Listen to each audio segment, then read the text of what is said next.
I'm Nadya Swart for Biz News, and joining me today is Geordin Hill-Lewis. He is the Democratic Alliance's mayoral candidate for Cape Town. Geordin, thank you for your time.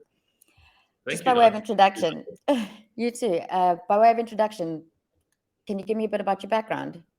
Sure. I'm originally from Plet in the Southern Cape. Moved to Cape Town as a young boy and have lived here ever since. I live in the northern suburbs in a place called Edgemead.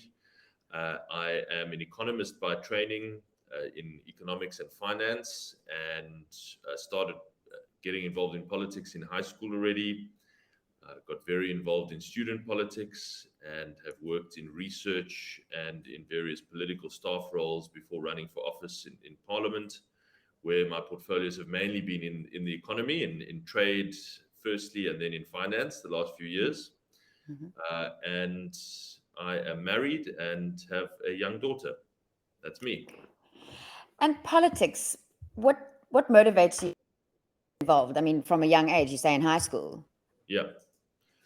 So I think I'm motivated by a need to derive some sense of personal meaning from what I do. I don't see it as just a profession or a job for a job's sake.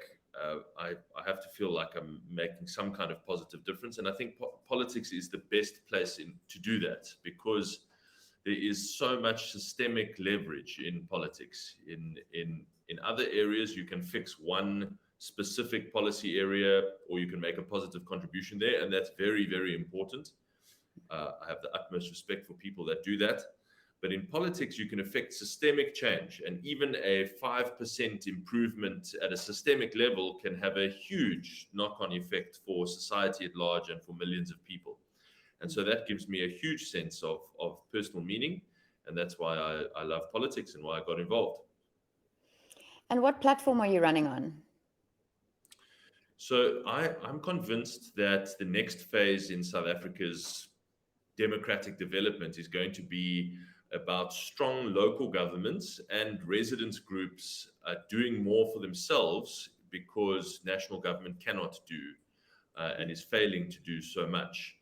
And so, as we see this continuing collapse in basic services at a national level, I think that that space must be filled by assertive local governments who have got the wherewithal, the skills, the expertise, the financial resources to step into the gap and to say we are going to protect our residents from the consequences of these crumbling national services. And so I think that's a very hopeful and exciting vision, because it's basically saying we refuse to accept that South Africa's future for the next decade or for the foreseeable future is one of decline. Instead, we are going to do something about it. And the what we are going to do about it is to say we can do a lot more of these things for ourselves and protect Cape Town from that sense of decline. And that's very exciting in things like crime and crime prevention, fighting crime, and electricity, and stopping load shedding, in public transport, even in some economic policy, in getting the economy growing faster than the rest of the country.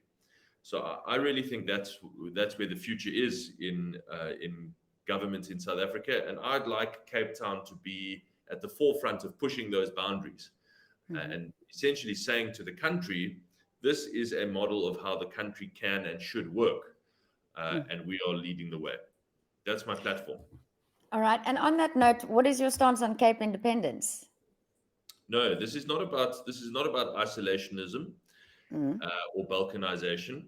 mm, It is about making South Africa work. I'm a passionate South African. I love this country. It's my home, and I want it to succeed. But the way that it will succeed is by devolving power to the lowest level of competent, strong, well run government. I do understand, Nadia, the emotional impetus behind the Cape independence movement, because people are feeling hopeless about what they see happening in South Africa.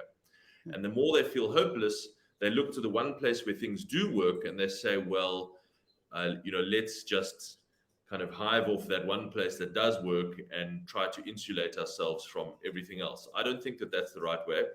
I think that we can protect Cape Town from national decline by doing more for ourselves, and that is a model for how South Africa can work. The same can happen in Johannesburg and Durban and uh, Bloemfontein and Tshwane and elsewhere, wherever there are governments that actually have the wherewithal and the assertiveness and the gumption to get it done, to push the boundaries. And so that's my approach to that question. So I perfectly understand the emotional impetus, but I have a different view on how to solve it. I would also just add, finally, that I regard it as a huge compliment of the DA's track record in government that people want to make a country out of the one place where the DA has consistently governed and governed so well and has this track record of success. I don't think anyone would be calling for Cape independence if this was an ANC governed province or city. And then we'd be calling for DA government, and so I think that goes to show that this is not about political independence. That is not the way to go. This is about making South Africa work by backing strong, assertive local governments like the DA. And what is it about the DA that made you decide to become a member instead of establishing your own? No, you've got to back parties with strong brands and track records in South Africa. It's extremely difficult in South Africa to start new political organizations because we are a vast country geographically with very low media consumption in general. So that means you've got to talk to people. The politics in South Africa is retail politics. It's door to door, street to street, house to house.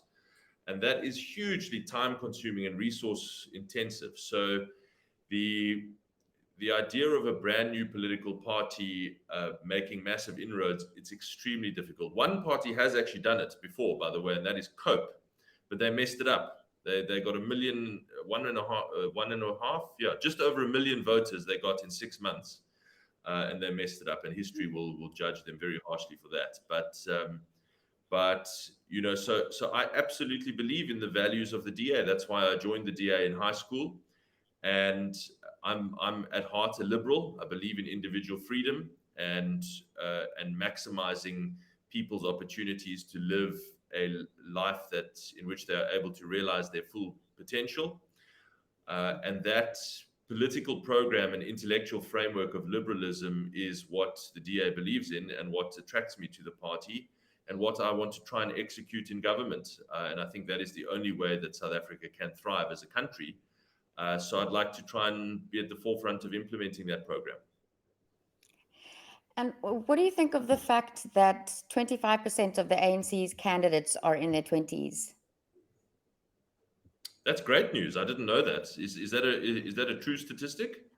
Well, I just discussed it with Alec this morning, so it must be a new stat as well. If that's true, that's good news. I am all in favor. It would be slightly weird if I argued against that.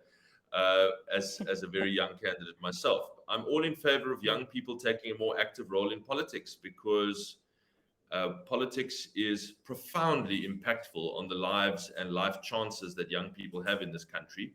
We have 75% youth unemployment, and we are not going to fix that doing what we've done for the last 30 years. That is not working. We've got to have really fresh thinking and fresh ideas. So that's great. Of course, in and of itself, it doesn't guarantee anything. It doesn't guarantee better outcomes. It's about the ideas that those people hold and the ideas that they are going to try and implement when they get into positions of power. Now, if they are going to simply double down on the same failed policies that we've had for the last 27 years, then we're just going to get double the failure. What we need is really fresh thinking and a willingness to try new ideas and push boundaries and to question the dogmas and the ideological obsessions of the last 2 decades. If they are those kind of people, then that's exciting.